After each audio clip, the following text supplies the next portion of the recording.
weeks down in Shreveport, Louisiana. And you didn't even notice. You know, when you were talking up here about labels, I had a lot of those labels. Bookworm, which was not a compliment. Oink was an insult because I love to eat. I could go on. But that was a very interesting talk that you shared with us this morning. Now, what I'm supposed to be doing is coming up with a signature talk. I speak on things like lack of confidence, being victimized, and by that I mean self-victimization. Just stepping out there and doing what you want to do. So we are going to come up with something that I can turn into a signature talk, which I can carry it on to various vineyards, which is interesting, and I really enjoy being a part of the speaking world. I need a recorder. Ellen, your trees. Yeah. I can. You're welcome to use the flip chart. Okay. I need someone to be the recorder then. Strange guy, you want to record? You want to record? She needs to record. I can't. Is that writing it down? Is that what you're saying? Yeah. Writing it down. Yes. You good? Okay. You go ahead and do it. Yes, ma'am. Yes. Okay. Now, my understanding of brainstorm is that I've given you what it is that we're going to be doing, and I have to keep you on track. I cannot offer any suggestions. I cannot say, oh, that's a great idea. Oh, no, that won't work. I can't say anything other than if you get off track to bring you back. So you will share what you think I should do. Suggestions on how I can put together not being a victim. And some of the people like Victor and Cliff have heard my speak when I talk about being a victim. Now, for those of you who don't know, what I was referring to is the fact that I use a lot of labels. I came up with more excuses for not being able to do something because of the fear, because I was shy, and because I didn't trust people to not hurt me. So it was easier to step aside. It was easier to say, oh, it's because I'm black. I grew up in a project, so that was a big one to say. I had heard people tell me so many times about what I couldn't do that I adopted that attitude. Oh, I can't do it. And if it was something I was really interested in, that's the first thing would come in my head, I can't do it. And then I'd find excuses to add on to what other people had said to me and victimize myself even more. I shared with the group that I had the opportunity to get promoted a couple of times in 2 different jobs, and I walked away from them because I felt I didn't have what it takes to do it. I had an opportunity to have somebody actually set up a business that I could have run for them because they were in LA and I was moving to Sacramento and they wanted to branch out to Sacramento. I didn't have the confidence to accept that. So I missed that opportunity. Now, I'm telling you about the negatives. Now, I had a lot of good things that happened. There were those times when I ignored the voice or someone who saw something in me and pushed me regardless of how I felt. So I had some wonderful things that have happened over the years, but that victimization, I think, is the thing that holds so many people back. I want to know how to put that together in a signature talk that I can share with others so I can help them to no longer be a victim to their own prejudice. So, lay the groundwork.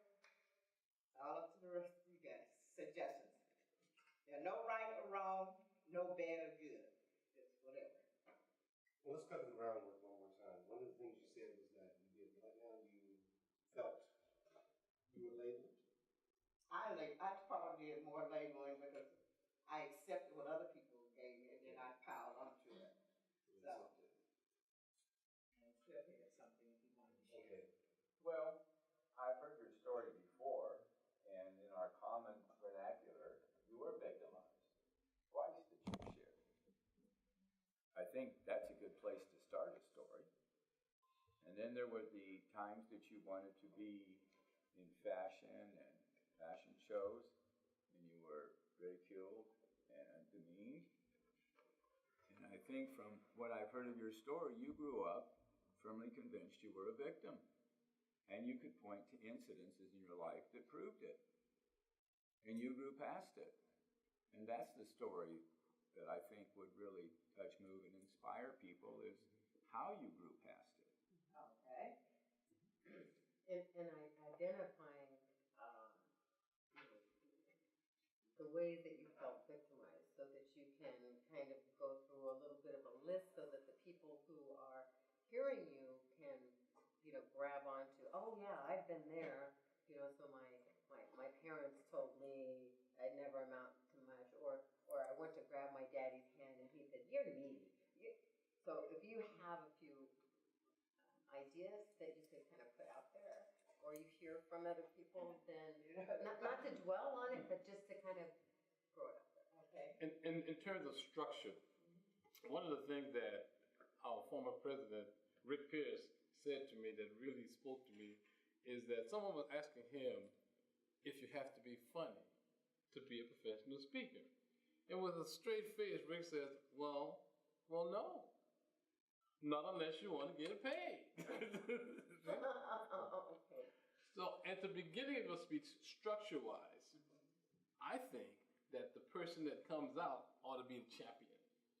The person that comes out ought to be the person that's traversed all these victimization and these incidents. I think that to begin with, that person needs to come out, that person needs to be confident, that person needs to be glowing, sparkling, making everybody in the room wish that they were that person. Right. And then follow that up gradually to show people where the victimization began. So I wouldn't necessarily start with the poignancy of the story. And I just thought of the word poignancy. Is that a nice word? That's a good word. I like that one. I hope you said it right. Surprise, really, but So that's how I think you ought to start. I think when you come out there, even before that, your introduction, whoever's introducing you, make that introduction kind of lighthearted, but you want to zoom in on what you're talking about. But make it kind of lighthearted so that when you come out there, people will be smiling and really, really receptive.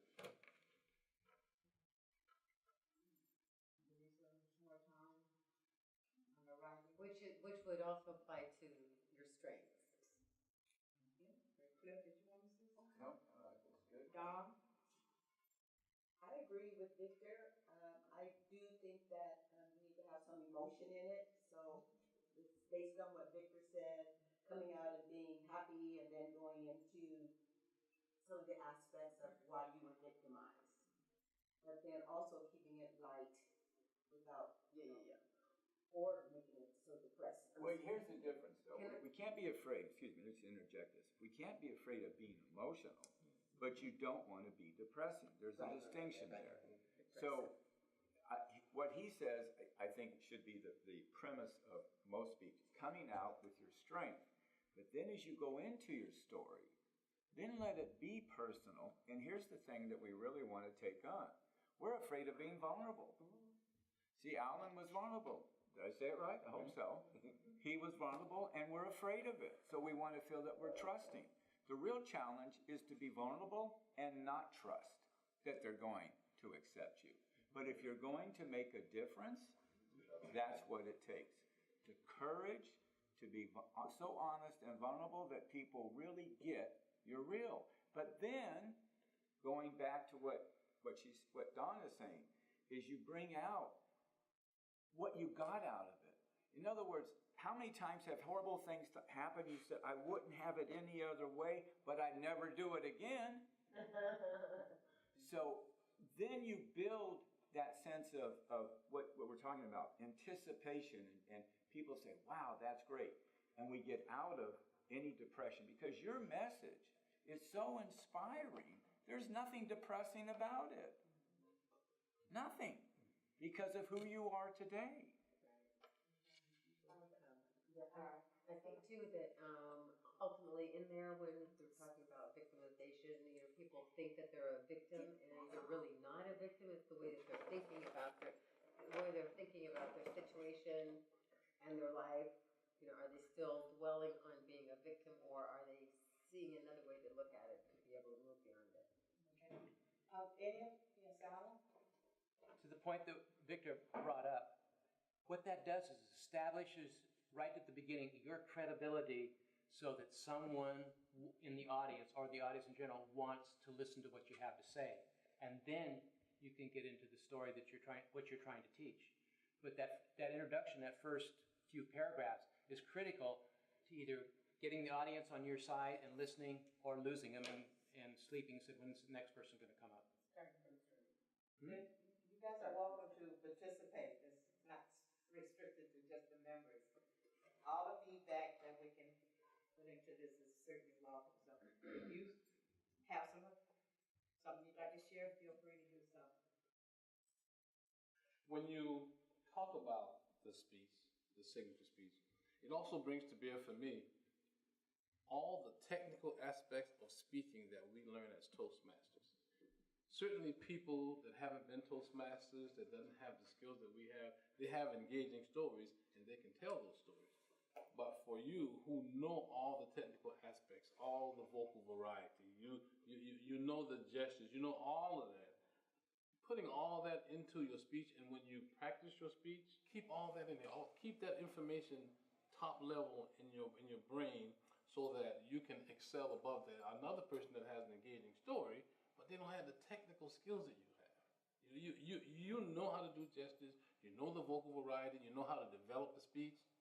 Keep all that and don't rest on your laurels, because you're a DTM twice? You're a 3-time DTM, and it's pretty easy to get complacent when you know those skills. But in terms of your signature speech, just imagine that every time you're giving it this the first time, and once you practice those skills over and over and over, they will become second nature, because when people hear me reading, they think I'm performing, but I'm just practicing all the time. I'm always into this Toastmaster mode, and I'm always avoiding the ahs and the ums. I don't start doing ahs and ums because I'm not at a Toastmasters meeting.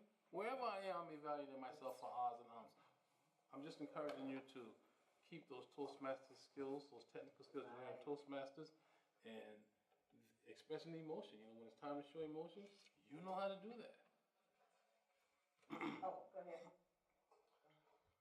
Hi, good morning. My name is Fuku. I apologize for running a little bit late, but I think a lot of the issue has already been put up there, and I would just like to see that you have talked about being a victim and being victimized and like that. It would be good if you can also share what can you do to overcome being a victim. So in that sense, you have identified the problem. So the second step is what are you going to do to overcome that problem, and as a positive message that that was then, but this is what I'm doing to overcome the being a victim, and so frame it in a way that's a very positive message. Yes. First, I haven't heard your story, and I would love to hear it. I've been hearing little glimpses. I'm like, oh my gosh, this must be great. But I want to just go off of what these gentlemen were saying, as far as starting light enough, but let that lightness be saying that I'm free. I'm no longer in this prison.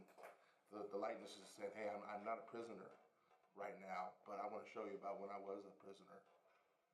And also that turning point, like what was the catalyst for you to shift from this way of thinking to this way of thinking? What was that moment for you?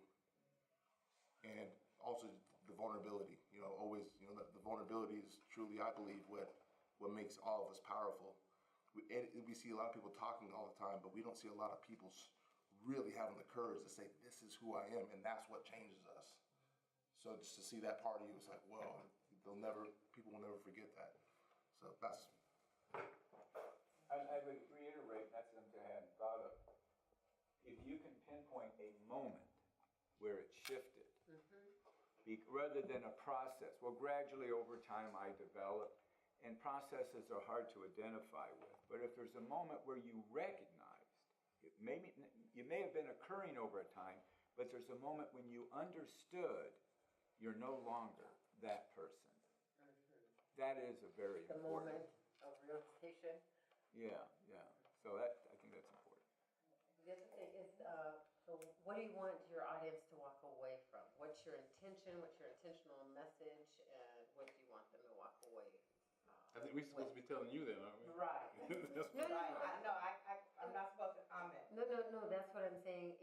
But that would be Then- something that you want to write down. Okay. Is What I knowing would what your like you to intention is. do is tell me what you think Okay, so I you need to should know. have the audience walk away with. Okay, so so that would be Because- something we'd write down. Yeah. Is to know what you want your audience to walk away with, and to let them know what you expect them to walk away with after your talk. Okay, because presumably, there are going to be people in the audience who are victims. We can all agree that there are going to be people in the audience who are victims. And victims tend not to call themselves victims until they're no longer a victim.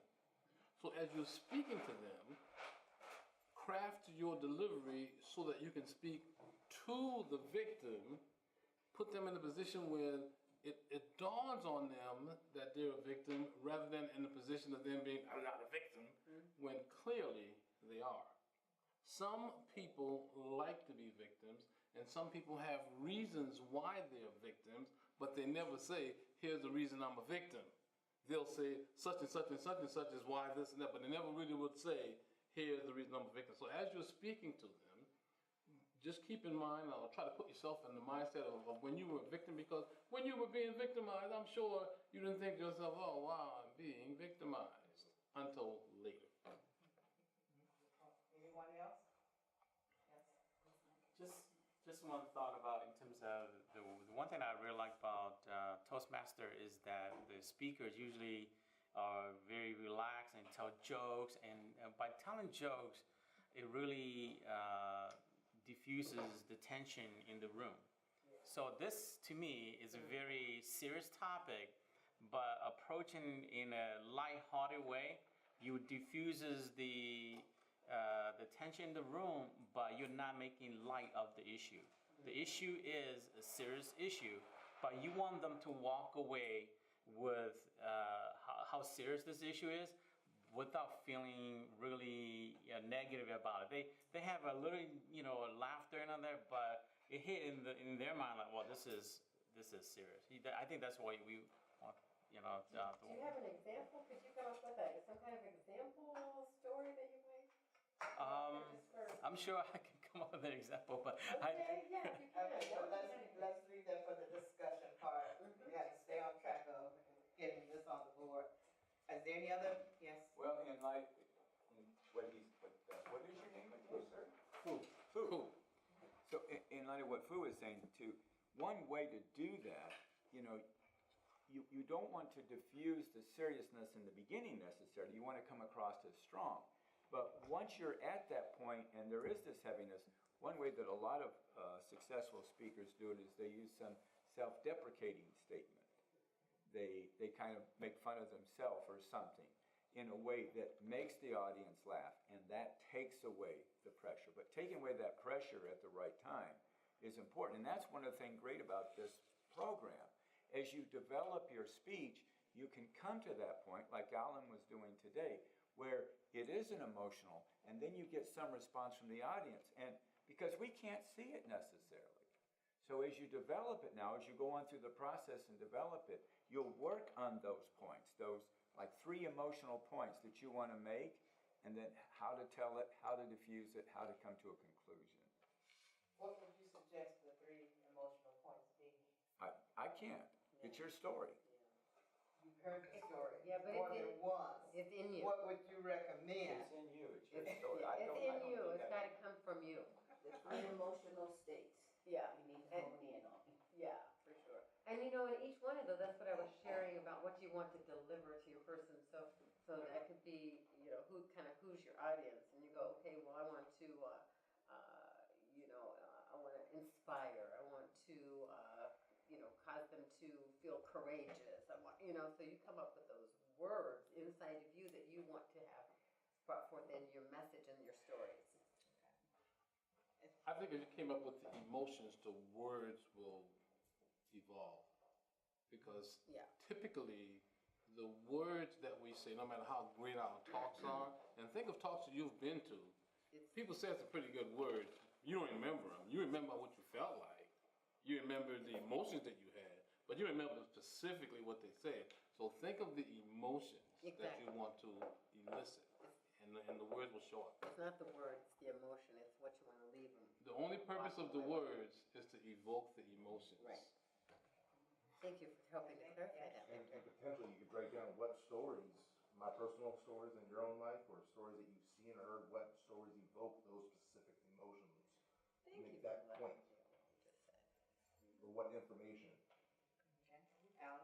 Building on that more, ask yourself the question, what lessons do I want to share with someone in the audience that's a victim but is not open about being it yet? That they could walk away with and say, oh, that was a great idea, I can implement it, and you would never know that you impacted them.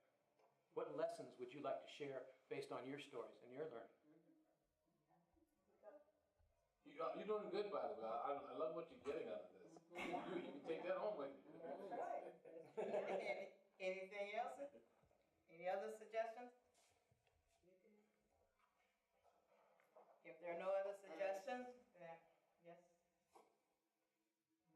And what do you, and I would say being clear what you want to receive from your speech, so that when you go forth, you're already, that part of you is awakened. Okay. All right. I see we're down to 5 minutes. So brief discussion. That if anyone have anything else that they want to say. I just want to, reason I was asking about the 3 things that you feel I should be taking or giving to the audience is because I have no clue. You will now. I have no clue. You will. And with all due respect, what you have done with the project is the closest to what I have wanted the project to do from the start. And I really appreciate that. But this is the closest that you have come to the model that I had in here when I was talking with Cliff about using the brainstorming project to help somebody craft their signature speech. So I acknowledge you for doing it, even though you think you did it exactly how it was supposed to be done. I'm glad I didn't know ahead of time and read that thing because it was so hard to keep my mouth shut when you guys were talking. Let me say something real quick. Because you haven't been here, the next step you're not familiar with is the 1-page overview, and I'll talk about that with you after the meeting. Now that's where you're going to take this, condense it down into a very short segment that's then going to give you what the power of your presentation. Once you understand the structure, you'll see that those questions will be answered. Right, exactly. And this is the model that we often use. Yeah.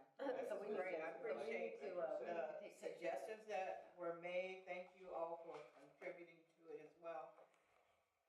Very quickly now. Just be sure that you wrap it up. That at the end you're wrapping it up. So whatever the emotions that you are evoking within your talk, that you are wrapping that up so that people know that this is what they are walking away from and what you got, what you're delivering to them. All right. Anything else before I wind this down? Well, thank you again for your wonderful suggestions. I will take these notes and I will put them together and come up with something. This has been very helpful. As you know, there have been a lot of things that I have experienced over the years that I've shared with you guys. And so just putting it together where I can help an audience out there, not just the group here, that's important